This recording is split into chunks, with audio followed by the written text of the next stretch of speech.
अकेलापन या एकांत।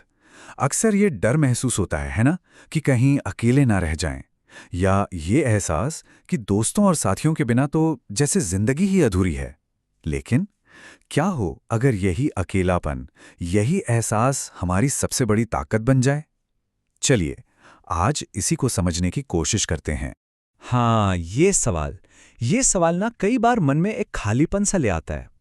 एक अजीब सी फीलिंग कि अगर कोई साथ नहीं है तो शायद हम कुछ हैं ही नहीं, जैसे दूसरों के बिना हमारा कोई वजूद ही ना हो। लेकिन आज जो कहानी हम सुनने वाले हैं वो इस सोच को, इस डर को पूरी तरह से बदल कर रख देगी। इस कहानी के जरिए हम समझेंगे एकांत की उस असली पावर को, जो अकेलेपन के एहसास को एक ताकत में बदल देती है। तो कहानी की शुरुआत होती है एक आश्रम से। यहाँ एक शिष्य था जो अपने अकेलेपन से बहुत ज्यादा परेशान था। उसे हर वक्त एक अलगाव सा महसूस होता था। तो एक दिन वो अपने गुरु के पास गया और उसने अपना सारा दुख उनके सामने रख दिया। उसने कहा, गुरुदेव, मुझे बहुत अकेलापन महसूस होता है। ऐसा लगता है जैसे आश्रम में सब अपने अपने काम में लगे हैं और मेरा तो कोई है ही नहीं। ये खालीपन मुझे अंदर ही अंदर खाए जा रहा है। अब शिष्य की ये बात सुनकर गुरुदेव बस हल्का सा मुस्कुराए, और फिर उन्होंने उसे एक ऐसी सलाह दी जो सुनने में थोड़ी अजीब और सच कहूं तो हैरान करने वाली थी। गुरु ने कहा, आज रात तुम आश्रम के पीछे जो घना जंगल है वहां जाओ। वहां एक बड़ा सा बरगद का पेड़ है, तुम्हें बस उसके नीचे एक रात अकेले बितानी है। लेकिन इसके साथ एक बहुत जरूरी शर्त भी थी। शर्त यह थी कि उसे कुछ बोलना नहीं है, बिल्कुल चुप रहना है, बस खामोशी से खुद को सुनना है। अब गुरु का आदेश था तो शिष्य थोड़ा डरते डरते जंगल की तरफ चल तो पड़ा, और बस यहीं से उसके अंदर एक बड़े बदलाव का सफर शुरू होने वाला था। शुरुआत में तो जैसे ही वो जंगल पहुंचा, उसे बहुत डर लगने लगा। चारों तरफ घना अंधेरा। उसे अपने दोस्तों की, अपने घर की याद सताने लगी। उसे लगा कि उससे बदनसीब इंसान तो इस दुनिया में कोई है ही नहीं।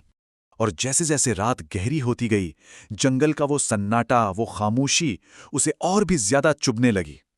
लेकिन यही यही वो पल था जहां से सब कुछ बदलने वाला था।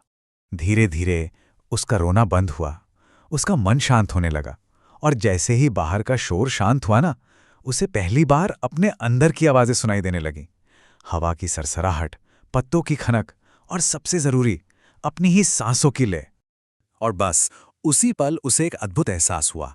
पहली बार उसे ये समझ आया कि वो अकेला नहीं है, बल्कि वो तो खुद के साथ है। और ये एक बहुत बहुत बड़ा बदलाव था उसकी सोच में।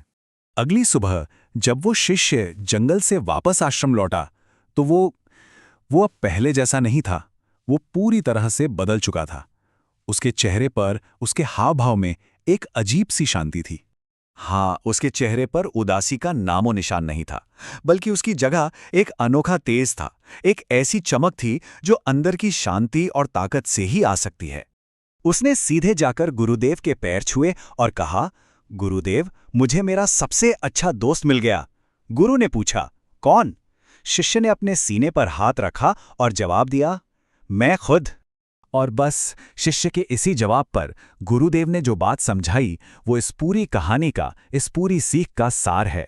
उन्होंने कहा, बेटा, जब कोई दूसरों की कमी महसूस करता है तो उसे अकेलापन कहते हैं। ये एक तरह की गरीबी है। लेकिन जब कोई खुद के साथ होने में ही खुश रहता है तो उसे एकांत कहते हैं, और ये एक अमीरी है। तो देखा, ये सिर्फ एक कहानी नहीं है, ये एक बहुत ही गहरा सबक है। ये हमें सिखाती है कि कैसे यही एकांत हमारी सबसे बड़ी ताकत बन सकता है। अक्सर हम सब अपनी जिंदगी दूसरों को खुश करने में ही निकाल देते हैं, है ना? क्यों? सिर्फ इसलिए कि कहीं अकेले ना रह जाएं। लेकिन सोचिए, जो इंसान खुद के साथ खुश रहना सीख जाता है, उसे किसी बाहरी सहारे की जरूरत ही नहीं पड़ती। कामयाब लोग एकांत से भागते नहीं हैं, बल्कि वो इसे एक टूल की तरह इस्तेमाल करते हैं, अपनी रचनात्मकता को निखारने के लिए, अपने सपनों को हकीकत में बदलने के लिए। तो अगली बार जब अकेलापन महसूस हो, तो उसे कमजोरी की तरह मत देखिए, बल्कि उसे खुद को खोजने का एक मौका समझिए। इसे अपना हथियार बनाइए, क्योंकि यही वो कीमती वक्त है जब कोई इंसान खुद को सबसे बेहतर तरीके से जान सकता है, समझ सकता है। और आखिर में बस एक बात याद रखिए, भीड़ भीड़ हिम्मत तो देती है, पर वो हमारी पहचान छीन लेती है। असली ताकत तो अकेले अपने रास्ते पर चलने में है और उसी सफर में खुद को पा लेने में है।